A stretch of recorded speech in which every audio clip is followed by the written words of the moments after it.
వచ్చింది. జగన్కు ఒక ధైర్యం వచ్చింది. మొన్న ఈ స్థానిక సంస్థల ప్రజాప్రతినిధుల పోరాటం తమ అధికారాన్ని తమ పవర్ని కాపాడుకోవడానికి చేసిన పోరాటం అన్నటువంటిది వాళ్ళకి అవసరం.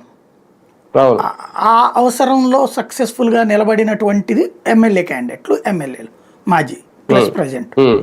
కాబట్టి ఒక ఫైట్ ఇచ్చేటటువంటి స్టేజీకి మన వాళ్ళు ఉన్నారు అన్న ధైర్యం ఇప్పుడు జగన్కు వచ్చింది.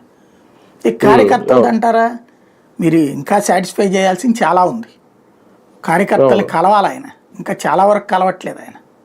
కార్యకర్తల్ని రోజు కలిసేటటువంటి పను లేదా వారంలో 2-3 రోజులు ఉట్టి కార్యకర్తలకి టైం కేటాయించే పను ఉండాలి ఆయనకి. చూడాలి.